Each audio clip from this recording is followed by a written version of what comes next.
Hi guys, welcome back. It is another exciting game between Liverpool and Manchester City at Anfield.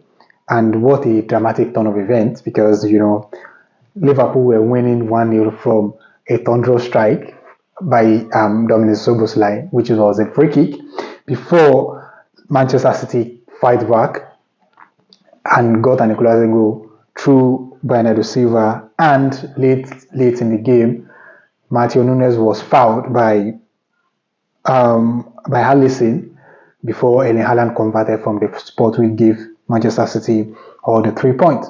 But let's be real, right?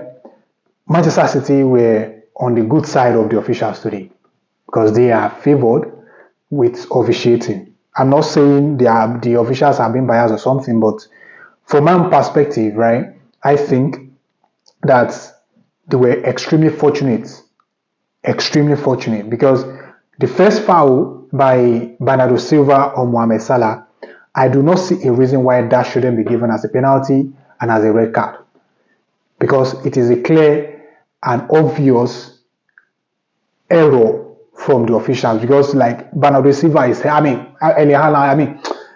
Mohamed Salah is too on goal. Do you understand? If Bernardo Silva didn't pull him by the shoulder, he would have gotten to that goal. Who knows? Maybe Salah would have scored from that range.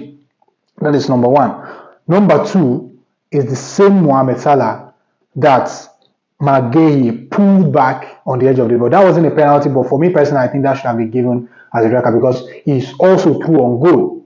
So for me, it begs the question that what is the officials doing? Because sometimes, they will say a touch, the pull is not enough. What was the intent behind that contact?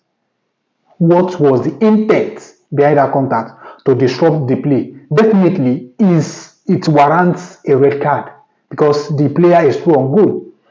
And this sent me back to last season when Saliba fouled Evan Nielsen against Bournemouth.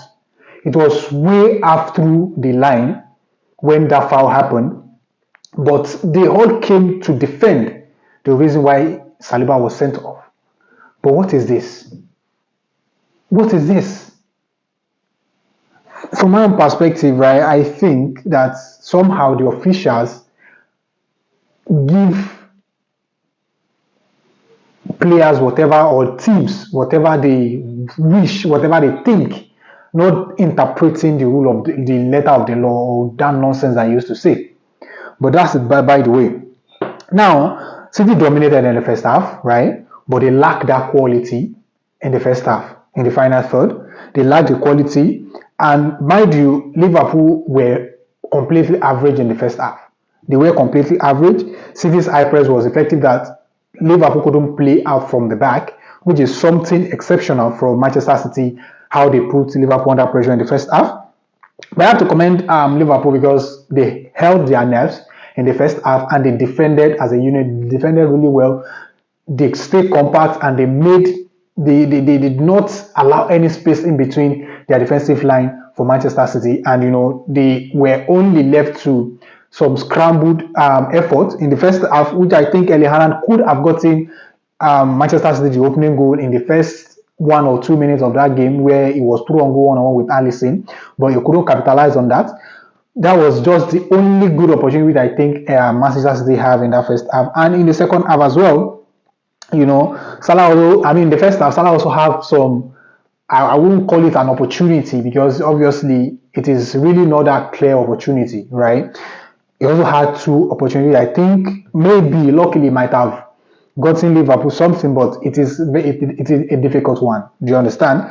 But for me, in the second half, it was a completely different ball game because Liverpool did what they couldn't do in the first half, put Manchester City under pressure, and they just they increased the tempo of the game, which I think is something that was great from Liverpool's point of view. And with that being said, that was the moment where they got a free kick, which Dominic Szoboszlai just laced through the ball into the right hand corner of the post, which I think it is a magnificent goal. Because I was thinking, of how he's going to beat Donnarumma from that distance. But it proved me wrong because obviously this guy is now a menace when it's come to free kick taking.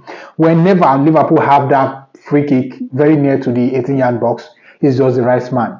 He lays through the ball and the ball just fly through into the it's clattered into the upright before it went straight into the net. The technique at which he struck that ball was magnificent because he just cut through the ball with his lace, and the ball went straight for the upright before it deflected into the back of the net. And in that was 71st minute of that game, right? And in the 84th minute of that game, Bernardo Silva gave Manchester City an equalizing goal from an early Haaland flick. The ball was put into the box by Ryan Cherki, which was a fantastic ball, by the way. And Liverpool, they switched off, I would say, in that moment because they were disorganized defensively, and Cherki took the opportunity to put the ball into the box, and Haaland get his head on it. Bernardo Silva get on the hand of that, and it gave Manchester City an equalizing goal. And later on in that game, Matheus Nunes was fouled by Haaland, right? He had already played the ball because there was no way that ball could have gone into the back of the net. But there was contact, and the officials pointed to the spot instantly, which is understandable, right? It is understandable. And I understand that there was contact in that regard. But what happened to the contact of Mohamed Salah by Bernardo Silva? The contact wasn't enough. That was what we heard from the officials, and that was what the commentators said. But what was the intent for doing that? To disrupt the flow of play.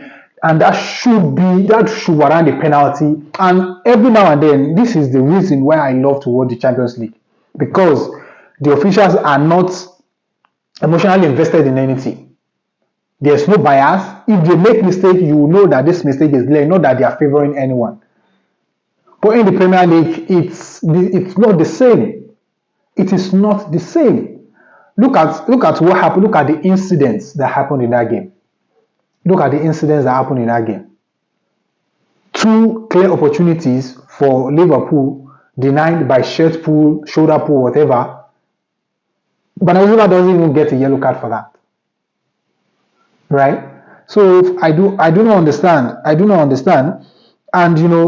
Dominic Szoboszlai eventually was sent off in the last moment of the game. Obviously, Alisson was out on his line. He came to know the ball when he came for the set piece when Liverpool had an opportunity for a set piece. It was the dying moment of the game, but they lost possession of the ball, and Ryan Cherki just rolled the ball across. Szoboszlai was running with Haaland. We all knew that Haaland will always win that race, right? But Szoboszlai made an attempt to pull his shirt before he came across Haaland, and Haaland pulled back. It was a goal initially by the referee, but the VAR recommended that the referee go to the monitor, and referee awarded a free kick and a red card to Dominic Szoboszlai, right? Which is understandable again. It is understandable again. But what I could not understand is if you look at the incidents that happened in the second half entirely, the officials didn't do their job. I have to say, they didn't do their job well. So I do not know. That's just my own thoughts and my own opinion about the game. Don't forget to comment section, let me know what you think about it. If you are just coming across this for the very first time, please do like and subscribe. And if you are already please click the like button and drop your thoughts in the comment section. Thank you very, very much, and I'll see you in another episode. And bye for now.